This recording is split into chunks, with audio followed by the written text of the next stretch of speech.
Perkenalkan, nama saya Ferdi Arindozula. Baiklah, di sini saya akan menjawab soal ujian dari UTS dari mata kuliah APSI kelas SI2, yaitu yang dimana saya akan menjelaskan tentang ASI lama, yaitu ada 4 entry yang akan berperan di dalam ASI ini, yaitu yang pertama adalah yang pasien, yang kedua bagian administrasi, yang ketiga dokter, dan keempat pemimpin.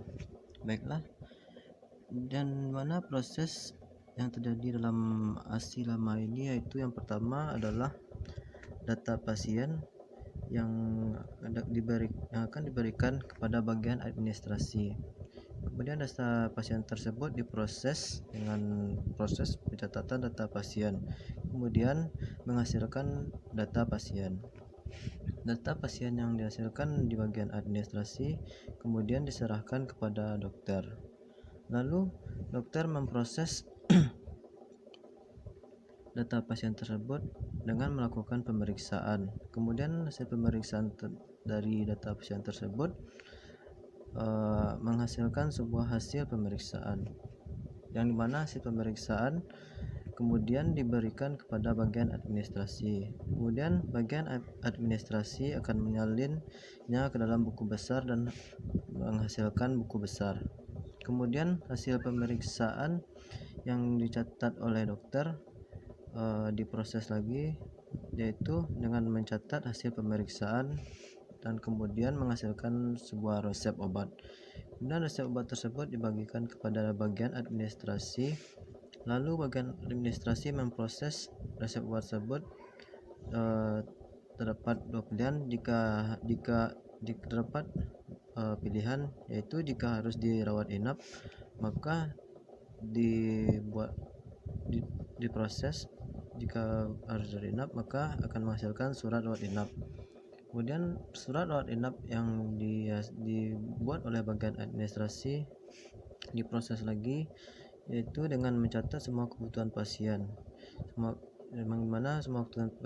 semua kebutuhan pasien tersebut telah diproses, kemudian menghasilkan hasil kwitansi pembayaran, yaitu menghasilkan dua kwitansi pembayaran, dua rangkap.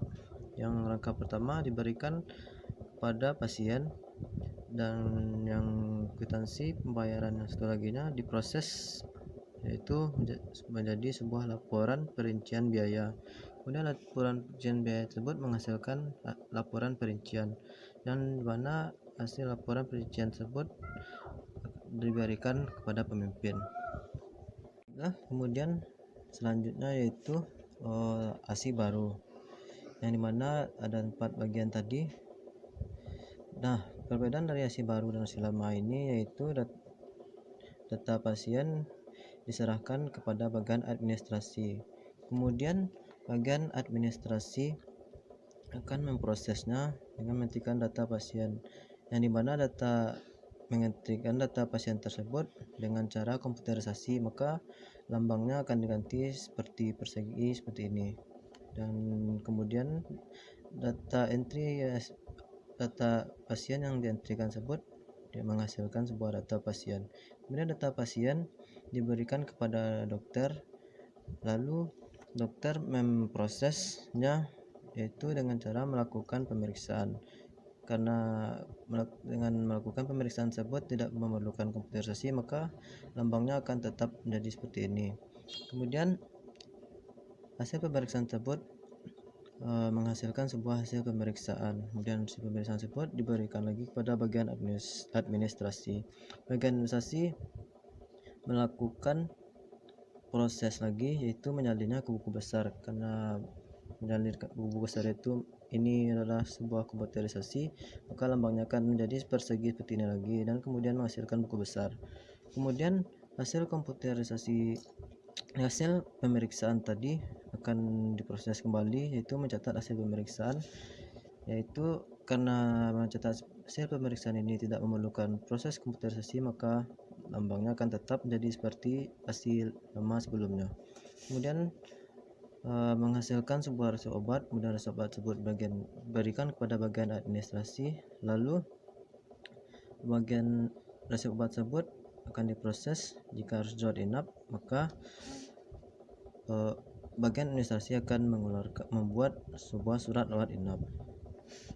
Kemudian surat rawat inap tersebut diproses lagi, yaitu dengan mencatat semua kebutuhan pasien. Karena mencatat kebutuhan pasien ini bisa melakukan prosesnya komputerisasi, maka lambangnya akan jadi persegi seperti ini lagi.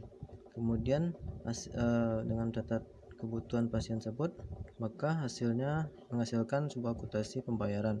Kemudian kwitansi pembayaran tadi yang mencetak yaitu 2 rangkap. Rangkap pertama diberikan kepada pasien, dan kemudian kwitansi pembayaran yang tadinya satu laginya akan diproses lagi, itu dengan membuat laporan rincian biaya. Karena membuat laporan rincian biaya menggunakan proses komputerisasi, maka lambangnya akan jadi persegi seperti ini lagi, lalu menghasilkan sebuah laporan perincian, dan yang dimana laporan perincian tersebut akan diberikan kepada bagian pemimpin.